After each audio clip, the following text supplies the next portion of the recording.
Okay. Good evening, everyone, and welcome to the second evening of the Freddie Celebration Days. Our team is happy to welcome you to celebrate Freddie's anniversary.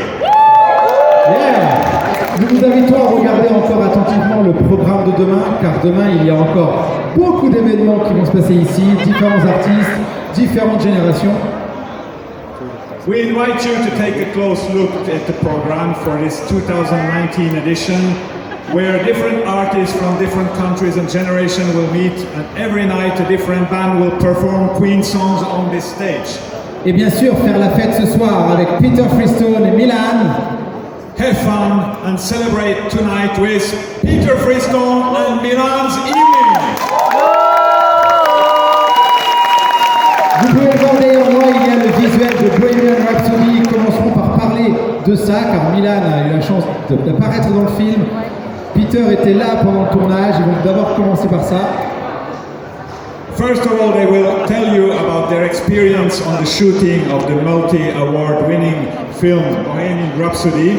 Ensuite, ils nous présenteront leur projet plus personnel, TFA Project, et deux groupes invités par Peter Freestone, The Bohemians and the Webley Show, the Vladimir Ron and Drops. Then they will present their TFA project and the two bands invited by Peter Freestone to host this second Montreux celebration evening, the Bohemians and Vladimir Ron and the Drops Wembley Show. Mais je crois qu'il faut qu'on s'arrête. We have to stop because personne ne peut mieux parler de Peter Freestone que Peter Freestone. We have to stop now, and I think nobody better than Peter Freestone can explain something which you will see this evening. Yes, so, ladies and gentlemen, Peter Freestone!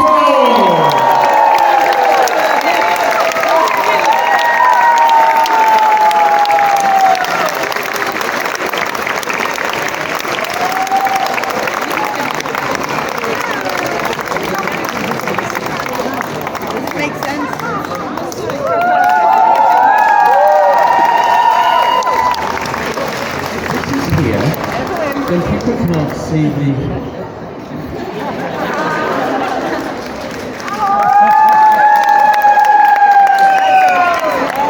So, before now, you have had luxury. You have had two languages. Now, you have one. You have my English. Okay? Okay, first things first, we're going to change a little bit from what Norbert said, just to give you a little bit more of an idea of what I did. So, this is actually a fairly new photograph of me. We took because of new projects, but that we will talk about later. But if I can say, next.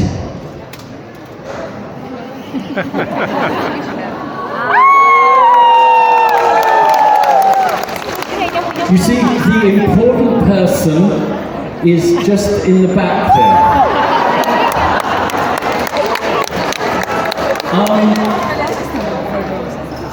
People, I hate these. People think constantly that there was a problem between Michael and Freddie. That's why they never finished the music. It's not true. They actually got on very, very well. The problem was that Michael was very busy. Freddie was very busy. So there was trying to find a time when both of them could be in one place to finish this recording was incredibly difficult. So in the end, for Michael it was easier to get Mick Jagger to go in and do State of Shock, which was released. But you've all heard, it's on the internet, the Freddie Mercury version, which I think is better anyway. But, next! Sing it again!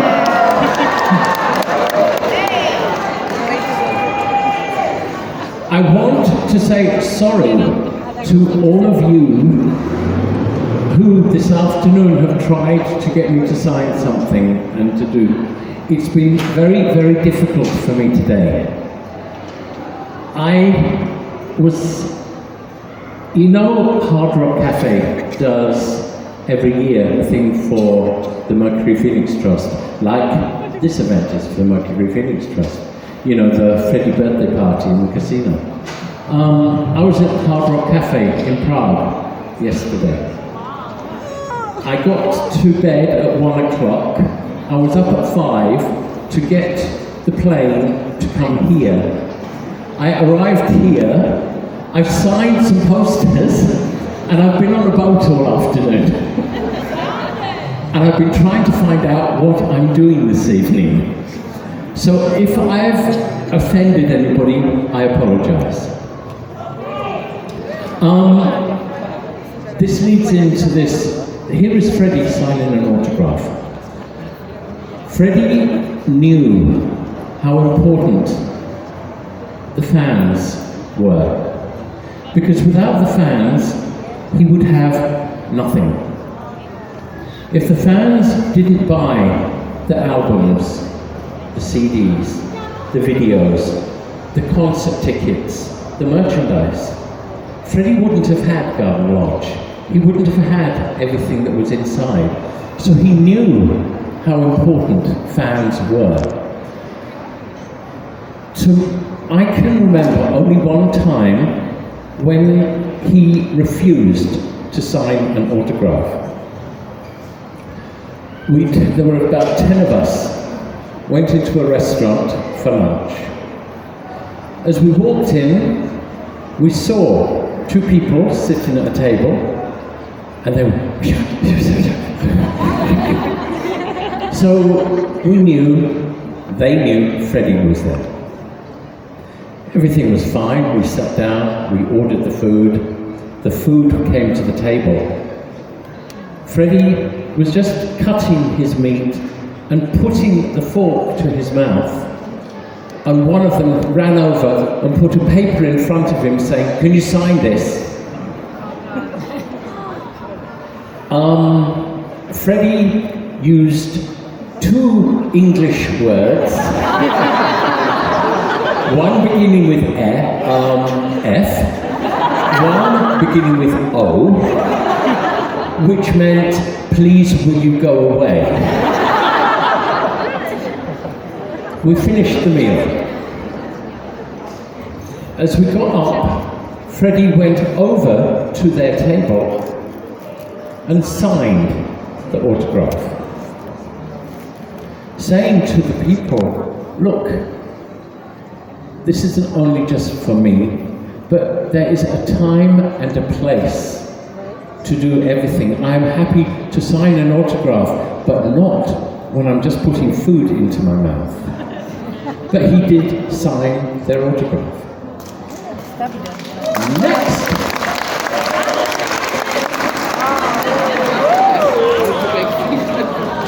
Freddie, hard at work. No, this is really a very, very short, simple one. Everybody thinks making videos is so glamorous. It's, you know, it's like film, it's everything's amazing.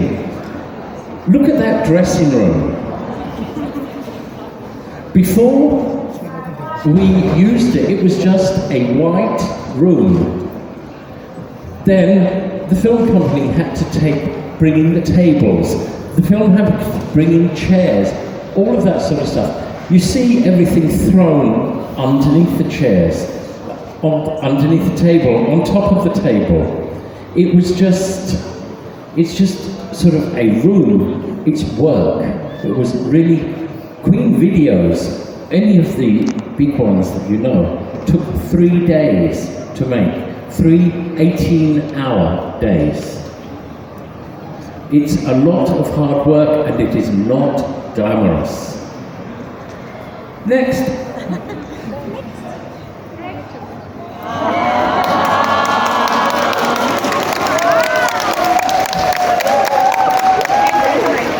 I I think this is the most seen photograph of me. It's one of very, very few of Freddie and me together, because normally, if Freddie's in a photograph, I was taking it. So you don't really see it too often. This was taken in a hotel, the Berkshire Place in New York. I think it was 1981, 81 or 82.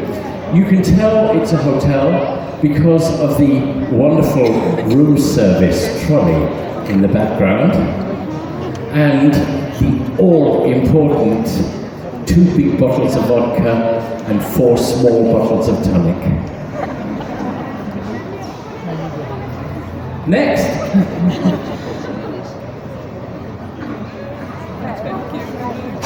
Please.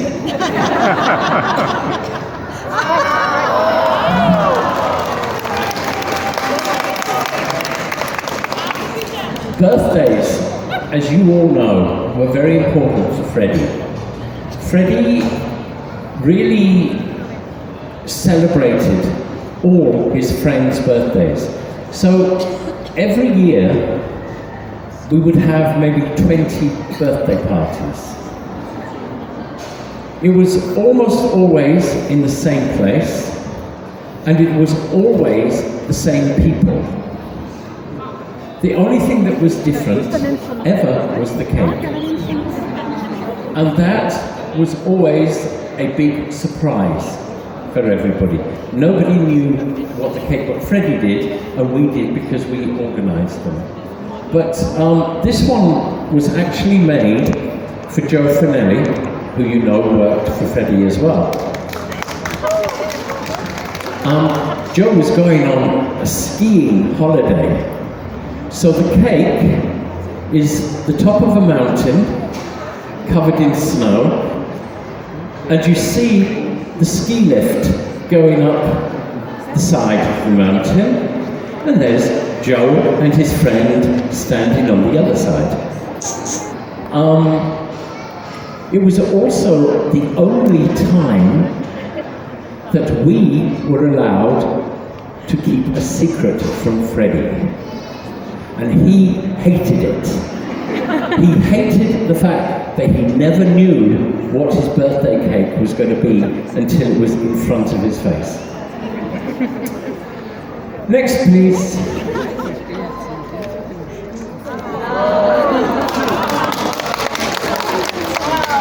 Aha. Freddie liked the idea of crazy hats. To my knowledge, he had 1, 2, maybe 3 crazy hat parties in this time. All of these hats were actually made by Diana Mosley, you know, who made so many of his costumes for the videos. The one you see on Joe's head, he's the one on his knees at the front. It looks like a chocolate box. It is a chocolate box. Because if you take the lid off, it's full of Godiva chocolates. Freddie enjoyed himself, you know. He enjoyed his life, and he wanted the people around him to have a good time. Next, please. Now, you see, the important person is in this picture as well. You see these white shoes?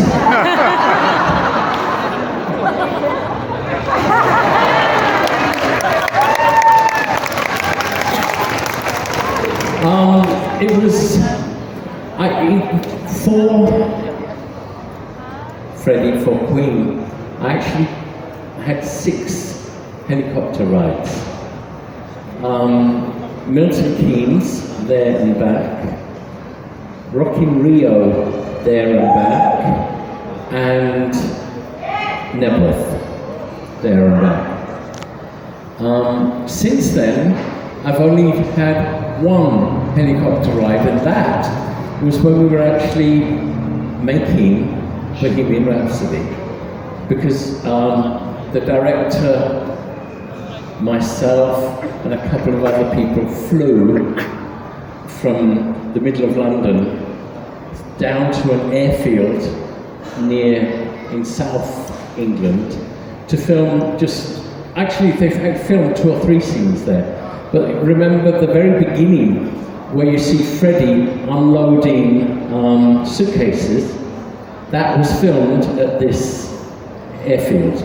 It was fun, interesting. Next, please. Okay, again, Freddie signing an autograph, but this time he was signing one of the white sort of boiler suits that all the fans were wearing for, I think it was Radio Gaga. And when they had finished their paper, they came and asked Freddie if he would sign some of them. You know it is a video shoot and not a show, because Freddie's in a white dressing gown. For shows, he always had yellow. Next, please. Holidays were important for Freddie. Until he was diagnosed with AIDS, he almost always travelled on commercial airlines. But once he was sick, he found it was more convenient to travel on private planes. It was always something like this. This was actually either going to or coming back from Ibiza on a holiday. The thing is, the plane took 12 people. Always the same people went on holiday. He would always fly 2 people in from Munich and a few people from England. So there were 8 people who would go on holiday. But the plane seated 12 people. But it was only 8 physical humans, and the other 4 chairs were filled with his luggage. Even if it was just a 2-week holiday in the sun, so you need a few shorts and a t-shirt, no, 4 seats full of his suitcases. Yeah. Next, please. Again, we're going back to cakes. This was a birthday that Freddie had in... I'm trying to remember. It wasn't Legends, it was the other one. I can't remember the name of the club anymore. The thing is, Freddie did actually put the knife in the cake, and nobody saw it after that. The cake just disappeared. I have seen someone actually wrote a book, just a small book, on how I stole Freddie Mercury's birthday cake. And this is the cake that he's talking about. Next, please.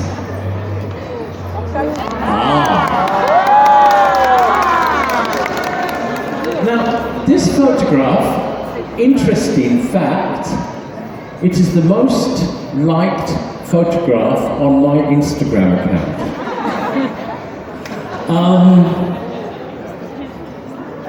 We are now talking about the film. I was involved in making it in 2017. I was in London for 5 months. For the first few weeks, I was helping the design department because, for example, they could not get into Garden Lodge, so I was able to give them ideas of the colours of the rooms and that sort of thing. Like I said to one of the boat trips, when I went to the house that was used for Garden Lodge in the film, of course it didn't feel like Garden Lodge. it wasn't garden lodge. But the production design, the designer and the team had really created a feel about the place that you could really believe. I could really believe that it was garden lodge. I hope, have any of you not seen the film? Okay, so I hope that you actually got a feel for this film, not the situations maybe, but the scenes, the sets gave you a feeling of what it was like. I mean, because the Japanese room that you see in the film was really, I could believe it was Freddie's Japanese room. They really worked so hard on it. I don't know what. Next, please. Okay. So, here we are in the Munich scene, and over on this side here, you see a sort of blonde person. I would like you, in the way only you know how, to welcome to the stage Mr. Milan Satnik. Good evening!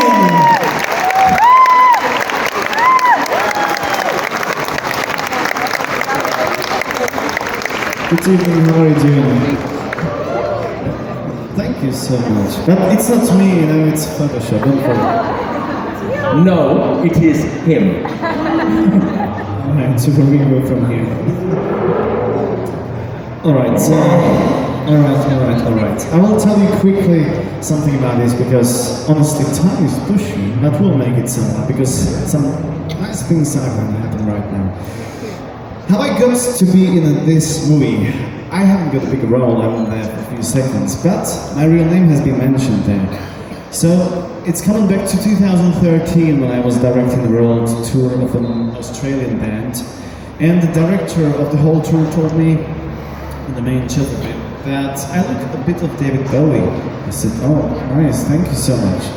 What can I do with it? He said, well, I need a David Bowie tribute. If you come back to Czech Republic, would you send me some photographs and some songs that you sing? I said, all right, I will try. I'll do what I can. So when I got back home, I went to this special lady. She's a makeup artist, and she has done David Bowie in Czech Republic in 1992. So she did my face and etc. And while she was doing the makeup, she looked at me and said, "Hey, you look a bit like a Nazi." And I said, oh, "Thank you, really. That's a nice compliment." I said, "Oh, really, hold on. We are shooting a French document movie called Hitler or something like that. I don't know exactly the name of it. And we need a German soldier, German Nazi. Would you take the role?" And I said, "I have no clue how to act. I'm a musician." She said, "Right, that's the thing. You're a modern comedian, so you can act." And I said, "Okay, what I have to do?" She said, "Well, come, you try these beautiful dresses, and you just do what you can." And from then on, I was picked to second roles in the movies as a Nazi and German soldier in Czech Republic and out of Czech too. So when Peter told me that he's going to do this Bohemian Rhapsody movie, like a month after I called him and I said, "Peter, is it any possible to just see the shooting of the movie? You know, I would love to see that. Or maybe be in it." "Ah, that's nice, isn't it?" And he said, "Well, I have no clue how to do that, but give me a few days and I will let you know." In 2 days' time, he called me back and told me, "You know, okay, I've got this email address. It's official casting of 20th Century Fox. You sent your German photographs, and we will see." A week later, I got a phone call. "Milan, that's me here. Okay, I have two news for you, bad and good one." I said, "Okay, the good one first. You can be in the movie." I said, "Wow, what can be bad about that? What's the second bad news?" "Well, you'll be German again."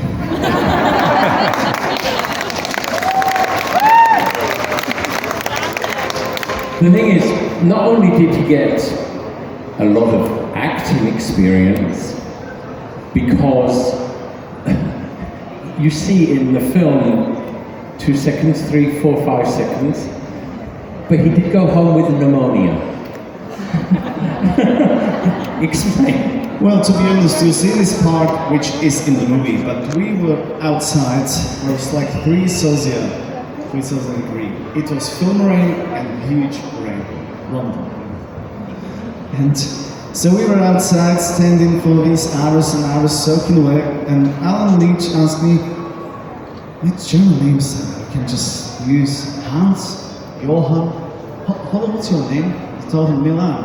"Oh, that sounds German too, let's try it." And we went from outside and we had some nice talking around there, and I thought they would put it in. So we went inside to disturb Mary and Freddie, and Alan Leach walked around and says, "Hey Milan, take care of our guests." So that's the name stayed in the movie, which is such a great honor. So I think one person out there has not seen the film. So everybody else has seen and heard your name in the film. Quickly, this is actually in the base where you came in, had a good breakfast, you took the clothes, you had your own space to change the dress, they did the makeup, and you took a bus for a scene and where you stayed all day. So basically, that's the short experience of being in the Bohemian Rhapsody. I mean, the thing is, it's not about being in it, but being part of it, which is amazing. Now we've moved on. All right, that's a tattoo from the chewing gum, right? Take your jacket off. Go on. No, that's all right. Huh? All right. This is a photograph, one of the photographs that we are going to use for a new promotion of upcoming album called Another Step in Time. Some of you might have heard about it, but maybe Peter will tell you a little bit about it. A couple of years ago, the brains here came up with the idea to write some songs to honor Freddie. And he asked me if I would write some lyrics. I looked at him like he was crazy or something, because lyrics are poetry. And I hated poetry at school. But basically what he wanted was songs describing Freddie's feelings, Freddie's attitudes to things, my feelings from the time, the 12 years that I was with him. And once I was given the topic, it just seemed to work. Because, look, I don't think a day goes by when I don't think about Freddie, even now. But this made me think really deeply about Freddie, like I haven't done for a long time. And so I gave him lyrics for 12 songs. I'm sure quite a few of you have actually heard the first one. It's been out, free as a bird. How long? It's been in February. Yeah, it's been out a few months. And basically, to give you the idea about the song, you know, Freddie left home when he was 8 years old and went to a boarding school in India. You can imagine Freddie feeling sort of trapped in this school with his family, the atmosphere, everything was there. But even there, he joined his first band. So music was in him. The dream of music was there. It took Freddie to go to England to meet up with Brian and Roger, for him to actually fulfill that dream. He became, remember, he was the one who said, I won't be a rock star, I will be a legend. And he is.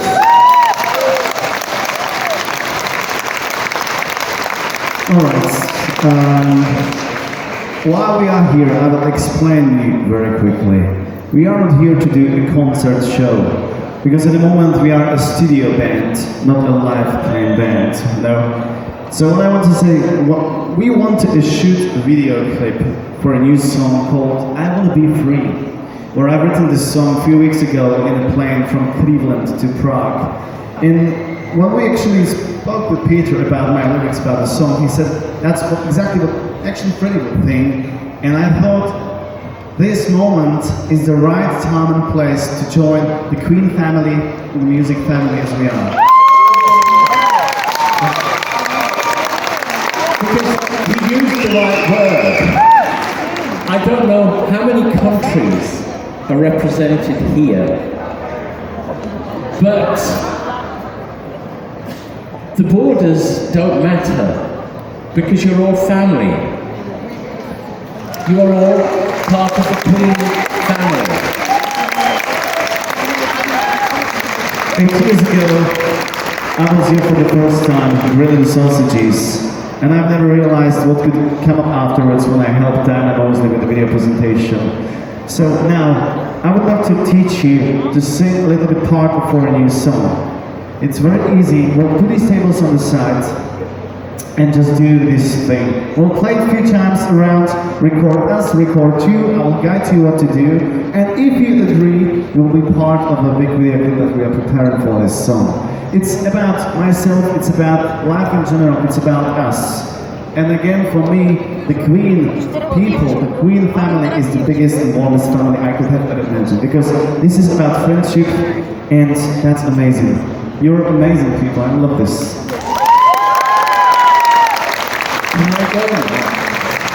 Yes, you can, alright, we'll put you in this place.